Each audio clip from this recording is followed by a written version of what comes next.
Hello दोस्तों, नमस्कार, राधे राधे। आप सब कैसे हैं? आशा करता हूँ आप सभी काफ़ी अच्छे होंगे। और मैं शिशिर आपका स्वागत करता हूँ आपके अपने यूट्यूब चैनल शिशिर यूट्यूब वाला पे। आई होप सो दोस्तों कि as you know we all are preparing for our CTET exams, जो कि जुलाई में सितंबर अगस्त में होने वाले हैं। और हमारी क्लासेस रेगुलर आपको रिसीव हो रही होंगी, वो चाहे सीडीपी की हो, वो चाहे ईवीएस की बात करें, वो चाहे एनवायरनमेंट की बात करें या पर्यावरण की बात करें। हमने इंग्लिश पेडागोजी की भी क्लासेस स्टार्ट कर दी हैं, बसता है हिंदी पेडागोजी, उसको भी मैं 1-2 दिन में स्टार्ट कर दूंगा। और हमारा जो मैथ पेडागोजी का सेक्शन है वो 2-3 टॉपिक और बचे हैं, 2-3 दिन और क्लासेस उसकी चलेंगी। उसके बाद हम न्यूमेरिकल सेक्शन पे शिफ्ट हो जाएंगे। तो चलिए, रोज की तरह मैं आपके सामने फिर से प्रस्तुत हूँ एक नया टॉपिक लेके, जो कि मैथ पेडागोजी का है। इंपॉर्टेंट टॉपिक्स है, अपडेटेड टॉपिक्स है, यहाँ से क्वेश्चन आए हैं, ठीक है, और आएंगे भी, आपको क्वेश्चन मिलेंगे भी यहाँ से। तो आइए देखते हैं। तो टीएलएम, जिसको हम लोग शिक्षण सहायक सामग्री कहते हैं, टीएलएम होता क्या है दोस्तों, उसका यूज क्यों होता है, उसका इंपॉर्टेंस क्यों है, उसका क्लासिफिकेशन, उसका वर्गीकरण क्या है, कितने टाइप्स के टीएलएम होते हैं, उन सब चीज़ों के बारे में पढ़ेंगे। इसका एक पार्ट का वीडियो मैंने ऑलरेडी अपलोड कर दिया है, जिसमें हम लोगों ने टीचिंग को रुचिकर बनाने के लिए, वो चाहे अबेकस हो, चाहे जियोग्राफी हो, चाहे 10 ग्राम हो, चाहे मोतीमाला हो, इन सब चीज़ों को हम लोग ऑलरेडी एक वीडियो के माध्यम से पढ़ चुके हैं। उसका एक सेकेंड पार्ट है ये, ठीक है। आइए डिस्कस करते हैं कि टीएलएम क्या होते हैं। जैसा कि आपको पता होगा कि जब हम किसी शिक्षण को, किसी शिक्षण विधि को, किसी टीचिंग मेथड्स को रुचिकर, स्पष्ट, अस्थायी तथा उसको और अट्रैक्टिव बनाने के लिए, बच्चों के लिए और सरल और सहज बनाने के लिए जिन माध्यमों या जिन वस्तुओं का प्रयोग करते हैं, उसी को हम लोग कहते हैं शिक्षण सहायक सामग्री। तो आइए देखते हैं कि बोर्ड पे क्या लिखा है। टीएलएम शिक्षण सहायक सामग्री। टीएलएम विषय वस्तु को सरल, ठीक है, विषय वस्तु को, सब्जेक्ट को सरल, रुचिकर, इंटरेस्ट जिसमें आए बच्चों को, स्पष्ट, ठीक है।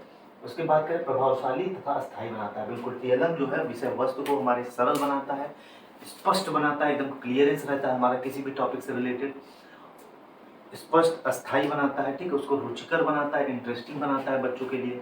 वही बात करें तो इफेक्टिव बनाता है, प्रभावशाली भी बनाता है। आप किसी टीचिंग मेथड में आप कोई, मान लीजिए आप कुछ भी एग्जाम्पल दे रहे हैं बच्चों को, मान लीजिए बोतल का आप एग्जाम्पल दे रहे हैं और आप बोतल नाम बस बता रहे हैं, वहीं एक आप अगर ऑब्जेक्ट, ऐसा ऑब्जेक्ट आप बॉटल बच्चों के सामने रख देते हैं, तो बच्चों का जो ज्ञान है वो अस्थायी, स्पष्ट, रुचिकर, इफेक्टिव और इंटरेस्टिंग हो जाएगा। तो इसी को कहते हैं दोस्तों टीएलएम शिक्षण सहायक सामग्री। तो आइए वही देखते हैं टीएलएम का इंपॉर्टेंस क्या है, what are the importance of teaching learning material. तो मोटिवेशन मिलता है, बिल्कुल, अगर मैं टीएलएम का प्रयोग कर रहा हूँ और आपका जो भी कॉन्सेप्ट है मैं उसको प्रैक्टिकल के माध्यम से, उसमें साकार वस्तुओं के माध्यम से, विभिन्न एग्जाम्पल प्रस्तुत करके अगर मैं वो चीज़ें आपके सामने प्रस्तुत कर रहा हूँ, तो आपके अंदर इंटरेस्ट जगेगा और आप मोटिवेटेड रहेंगे, डेली मोटिवेटेड रहेंगे, क्योंकि आपका इंटरेस्ट बढ़ जाता है। जब आपका इंटरेस्ट बढ़ जाता है तो आपको सीखने की क्षमता जो है, क्यूरियोसिटी बढ़ जाती है और आप अंदर से मोटिवेटेड फील करते हैं। वही बात करें दूसरे की, पठन पाठन में नवीनता। बिल्कुल, जो भी हम पढ़ते हैं, जो टीचर पढ़ाता है, जो भी स्टूडेंट पढ़ते हैं, उसमें नवीनता, नई सोच, नए थॉट्स, नई थिंकिंग आती है।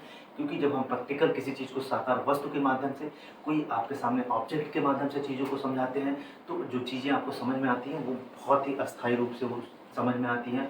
और अनुभव, एक एक्सपीरियंस आपको मिलता है, एक साकार वस्तु का अनुभव मिलता है और चीज़ें आप जल्दी ग्रैस्प कर पाते हैं और चीज़ों को जल्दी सीख पाते हैं। तो उसमें नवीनता आती है। हमारे टीचिंग मेथड्स में बच्चे जैसे बोर हो रहे हैं कक्षा में, ठीक है, अब अगर बच्चा बोर हो रहा है तो आप उनको प्रैक्टिकल के माध्यम से पढ़ा रहे हैं, इंटरेस्टिंग वे में पढ़ा रहे हैं, तो बच्चे में नवीनता आएगी, बच्चा और अच्छे से पढ़ना चाहेगा। तो वही बात करें तीसरे लाइन की दोस्तों, समय और शक्ति की बचत होती है। बिल्कुल, टीएलएम के माध्यम से समय की बचत होती है, क्योंकि जैसा कि आपको पता है कि लिमिटेड पीरियड होता है मैथ का और उसमें कई सारे टॉपिक्स पढ़ाने होते हैं। तो इसकी वजह से टीएलएम के प्रयोग से, यूज करने से हम समय को बचत कर सकते हैं और शक्ति की बचत कर सकते हैं। जैसे मैं बोतल के बारे में डायग्राम बनाऊंगा ब्लैक बोर्ड पे और फिर बच्चों को समझाऊंगा कि ये बॉटल है, ये ढक्कन है, ये गोल होता है, ये इसकी इतनी लंबाई होती है।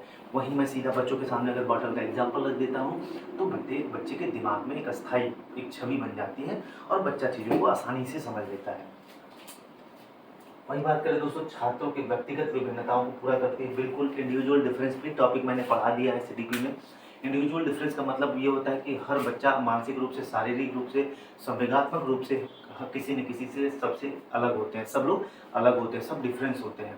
वो चाहे आप मानसिक रूप से ले लीजिए, चाहे फिजिकली ले लीजिए, चाहे मेंटली ले लीजिए, चाहे इमोशनली ले लीजिए, हम सभी एक दूसरे से भिन्न हैं।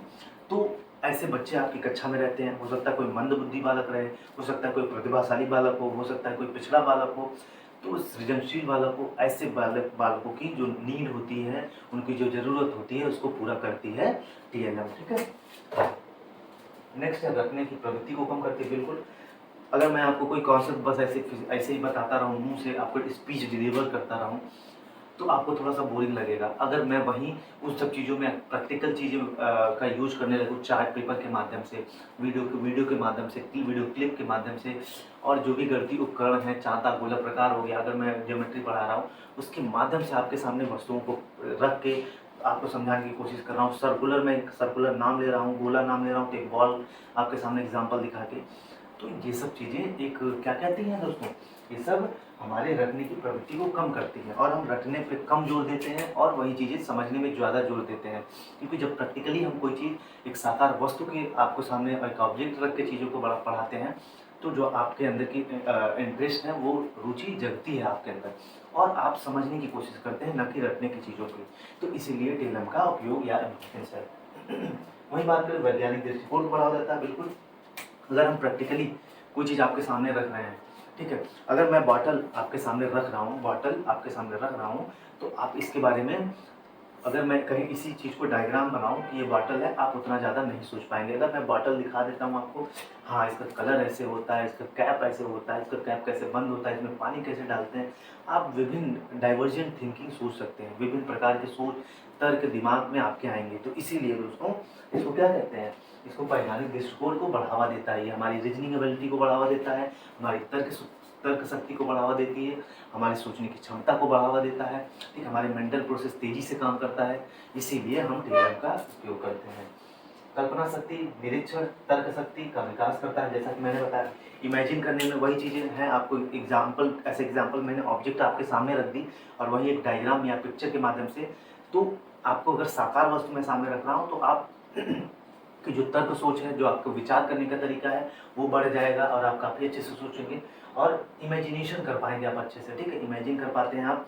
वही बात करें तो निरीक्षण, ऑब्जर्व कर पाते हैं। ठीक है, कि हाँ ये ब्लैक रंग का है, ये इसका कैप है, इसमें पानी आता है, तो ये सब ऑब्जर्वेशन होता है, आप ऑब्जर्व कर लेते हैं।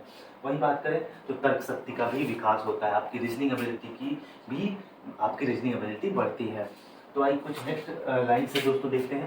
कार्य को प्रभावशाली ढंग से प्रस्तुत करने में सहायक। बिल्कुल, एक टीचर को अपना जो भी पाठ पढ़ा रहा है, उसको प्रभावशाली ढंग से, इफेक्टिव वे में कैसे पढ़ाना है, टीएलएम के उपयोग से हम चीज़ों को इफेक्टिव बना सकते हैं, हम चीज़ों को और रुचिकर बना सकते हैं, हम चीज़ों को और स्थायी बना सकते हैं और स्पष्ट बना सकते हैं। वही बात करें दोस्तों, शिक्षण को अस्थायी तथा रोचक बनाती है।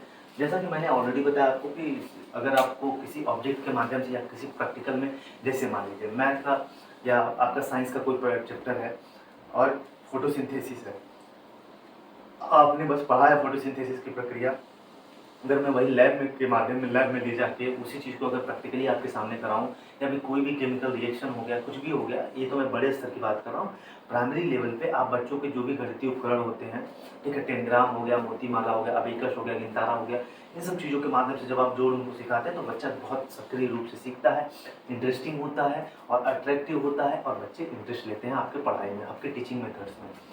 तो दोस्तों, आई होप सो कि टीएलएम होता क्या है, टीएलएम का इंपॉर्टेंस क्या है आपकी कक्षा में, ठीक है, इन सब चीज़ों के बारे में आपको समझ में आ गया होगा। आइए नेक्स्ट टॉपिक के बारे में पढ़ते हैं कि what are the classifications of TLM. हम टीएलएम को कितनी भागों में वर्गीकृत कर सकते हैं। तो टीएलएम का वर्गीकरण, पहला होता है श्रव्य सामग्री, ठीक है, जिसको हम लोग विजुअल एड्स बोलते हैं। ठीक, इसमें क्या क्या आता है दोस्तों, आता है रेडियो, आता है टेप रिकॉर्डर, आता है ग्रामोफोन, आता है लाउड स्पीकर, आता है लिंगुआ फोन, आता है। श्रव्य सामग्री में क्या क्या आते हैं दोस्तों, लिंगुआ फोन आता है हमारा, रेडियो आता है, टेप रिकॉर्डर आता है, ग्रामोफोन आता है, लाउड स्पीकर आता है, लिंगुआ फोन आता है, ठीक है, जिसको हम सुन सकते हैं आसानी से। वही बात करें दृश्य सामग्री की, जिसको हम लोग देख सकते हैं दोस्तों, ठीक, इसको श्रव्य सामग्री जिसको हम सुन सकते हैं, दृश्य सामग्री जिसको हम देख सकते हैं। वहीं बात करें सब दृश्य सामग्री में कौन कौन सी चीज़ें आती हैं, चित्र आता है, ग्राफ आता है, प्रतिमान आते हैं, पोस्टर्स आते हैं, पाठ्य पुस्तक आता है, चार्ट आता है, मानचित्र आता है दोस्तों, ग्लोब आता है, प्लानर बोर्ड आता है, चार्ट बोर्ड आता है। ये सब बहुत कॉमन है, इसमें बहुत ज़्यादा समझाने की जरूरत नहीं है, बस आप इसके एग्जाम्पल देख लीजिए। अगर एग्जाम में आपके आता है, अपडेटेड है, आया हुआ है, इसलिए मुझे इम्पोर्टेंस लगा, जरूरी भी है पढ़ना, ये हमारे सिलेबस में भी है। तो ये सब एग्जाम्पल है दृश्य सामग्री के। वहीं बात करें श्रव्य दृश्य सामग्री का, तो इसमें टेलीविजन जिसे हम सुन भी सकते हैं और देख भी सकते हैं दोस्तों, कठपुतली हो गई, बोलती चलचित्र हो गए, जो वीडियोस वगैरह देखते हैं हम लोग, कंप्यूटर हो गया, टीवी हो गया, ठीक है। वहीं कुछ क्रियात्मक साधन होते हैं, कुछ एक्टिविटीज़ के माध्यम से जब हम चीज़ों को सिखाते हैं, ऐसा TLM यूज करते हैं, तो आइए उसको डिस्कस करते हैं। रोल प्ले, जैसे मैं कोई मैथ का टॉपिक पढ़ा रहा हूँ या कोई भी टॉपिक पढ़ा रहा हूँ, बच्चों को कक्षा में रोल प्ले के माध्यम से सिखा दे रहा हूँ। कोई कविता है, कोई कहानी है, तुम राजा हो, तुम रानी हो, एक रोल प्ले एक्टिविटीज़ करा के मैं बच्चों को सिखा दिया, इसको रोल प्ले कहते हैं। भ्रमण विधि, आपने बच्चों को, कई गणित की पाठशालाएँ हैं, कई गणित के अनुसंधान केंद्र हैं, वहाँ पे जाके आप बच्चों को चीज़ों को सिखा रहे हैं भ्रमण विधि के माध्यम से। वहीं बात करें दोस्तों प्रयोगशाला, लैब जो होती है, लैब में ले जाके जब बच्चों को सिखाते हैं, प्रदर्शनियाँ लगती हैं, ठीक है, फेयर्स लगते हैं, आपके स्कूल में भी प्रदर्शनियाँ लगती होंगी, मैथ से रिलेटेड, साइंस से रिलेटेड, इन सब के माध्यम से भी हम बच्चों को TLM यूज कर सकते हैं। वहीं नेक्स्ट होता है ऑब्जर्वेशन, सर्वेक्षण के माध्यम से, ठीक है। तो ये सब चीज़ें थी दोस्तों कि TLM होता क्या है, TLM का प्रयोग हम लोग कहाँ करते हैं, TLM के मीनिंग क्या है, TLM का वर्गीकरण क्या है, TLM का इम्पोर्टेंस क्या है, आपको काफ़ी अच्छे से समझ में आ गया होगा दोस्तों। तो आइए इसके आगे हम लोग पढ़ते हैं।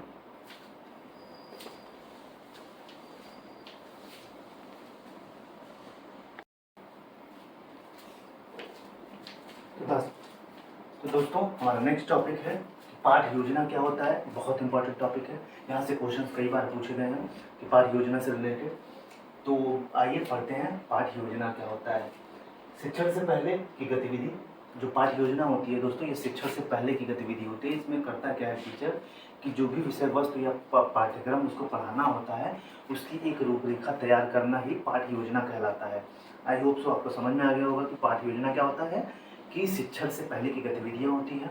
इसमें क्या करता है शिक्षक, क्या करता है, जो पढ़ाने से पहले, कक्षा में पढ़ाने से पहले कोई किसी विषय वस्तु को, किसी टॉपिक को, ठीक है, उसको उसकी एक रूपरेखा तैयार करना, बच्चों को कौन सी शिक्षण विधि उसमें अपनानी है, कैसे पढ़ाना है बच्चों को, छोटे छोटे इकाइयों में बांट लेना, और एक समय अवधि के अंतराल में उसको एक समय के अंदर में पढ़ाना होता है, इसी को कहते हैं पाठ योजना। तो आइए देखते हैं, शिक्षण से पहले की गतिविधि होती है, जैसा कि मैंने पहले ही बता दिया, शिक्षण कार्य की सार्थकता एवं विद्यार्थियों के हितों को ध्यान में रखकर कक्षा में पढ़ाई जाने वाली विषय वस्तु को छोटी छोटी इकाइयों में बांट लेता है एवं उन इकाइयों को एक निर्धारित अवधि में पढ़ाता है। बिल्कुल, ये जैसा कि मैंने पहले ही बता दिया दोस्तों कि जो पाठ योजना होती है यह शिक्षण से पहले की गतिविधियाँ या योजना होती है, कक्षा में जाने से पहले की गतिविधि होती है। इसमें करता क्या है दोस्तों, टीचर की बच्चों के हितों को, बच्चों की सार्थकता को, बच्चे का कक्षा स्तर क्या है, बच्चे का बुद्धि स्तर क्या है, उनके हितों को ध्यान रखकर जो भी विषय पढ़ाने जा रहा है, जो भी टॉपिक पढ़ाने जा रहा है, उसको एक छोटी छोटी इकाइयों में बांट लेता है, ठीक। और उसमें कौन सी शिक्षण विधि अपनानी है, कैसे बच्चों को पढ़ाना है, कितने समय में पढ़ाना है, उन्हीं सब चीज़ों को एक समय अवधि में, एक समय के अंदर में पढ़ाने को ही पाठ योजना कहते हैं। तो वही बात करते हैं, पाठ योजना का महत्व क्या है, पाठ योजना क्यों पढ़ाई जाती है, पाठ योजना की प्लानिंग क्यों की जानी चाहिए। तो आइए इसको देखते हैं। तो पाठ योजना उद्देश्यों की स्पष्टता प्रकट करती है। बिल्कुल, हमें बच्चों की कक्षा में क्या पढ़ाना है, उसका उद्देश्य क्या होना चाहिए, ये हम पहले ही डिस्कस कर लेते हैं, पहले ही अपने आप को प्रिपेयर कर लेते हैं।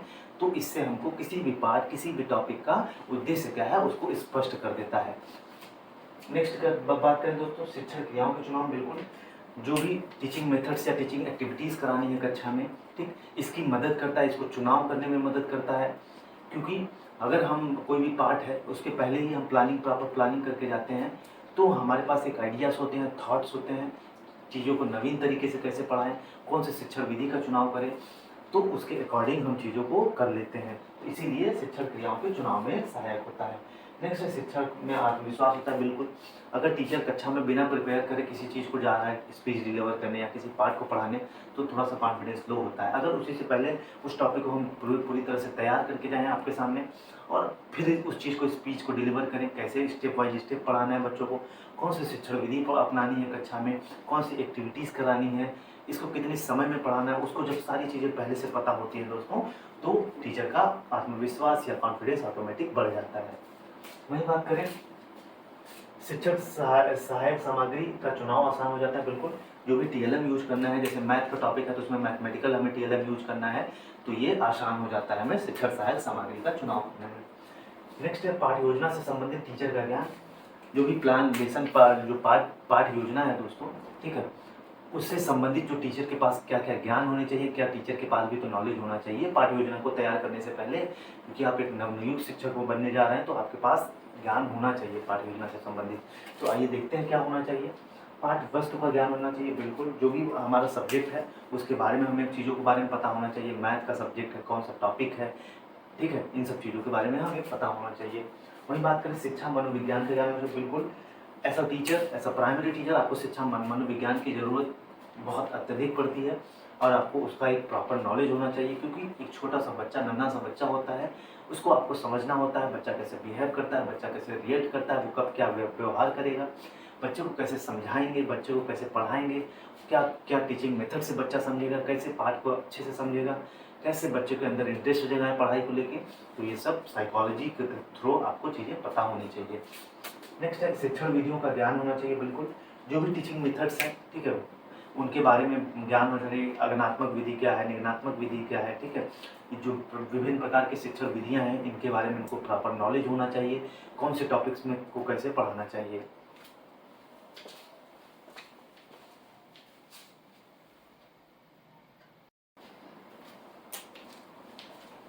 माफी चाहता हूँ दोस्तों, लाइट की वजह से थोड़ी सी इशू आई।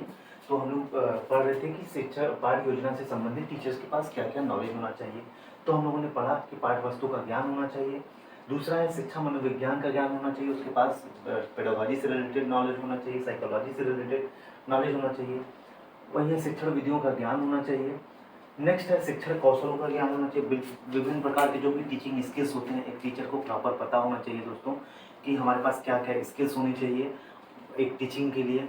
एक प्रॉपर किस तरीके से हमको पढ़ाना चाहिए, स्टेप बाय स्टेप पढ़ाना चाहिए, कितने बच्चों को कैसे सिखाने की कोशिश करनी चाहिए, कौन सा बच्चा कैसे सीखेगा, ठीक है, वो सारी स्किल्स होनी चाहिए कि अगर कोई बच्चा बहुत धीरे से सीख रहा है तो उसको कैसे तेज़ी से सिखाने की कोशिश करना है।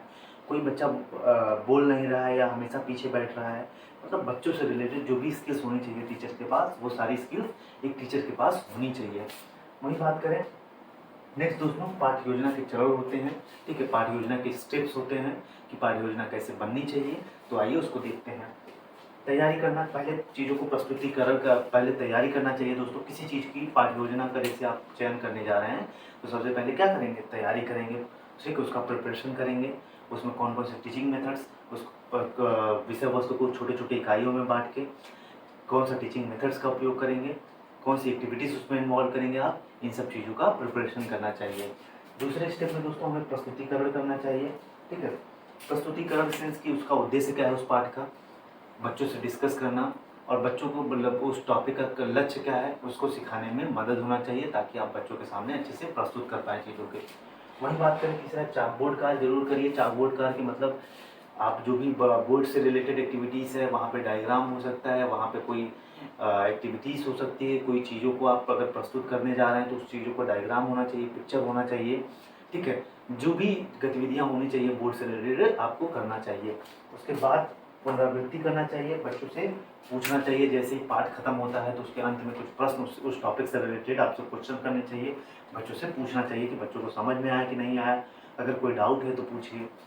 नेक्स्ट है गृह कार्य दीजिए। उसके बाद उसी सब्जेक्ट उसी टॉपिक से रिलेटेड आप बच्चों को होमवर्क दीजिए, ठीक है, घर पे कि आप लोग इससे रिलेटेड कल करके आइएगा होमवर्क। नेक्स्ट टॉपिक है दोस्तों, पाठ्य योजना कैसी होनी चाहिए। अगर हम किसी पाठ्य योजना का चयन कर रहे हैं तो ऐसे ही थोड़ी ना चयन कर लेंगे कि कुछ भी इसमें डाल देंगे, तो उसका एक प्रॉपर फॉर्मेट होना चाहिए, प्रॉपर उसका कुछ उद्देश्य होना चाहिए। तो आइए उसके बारे में डिस्कस करते हैं।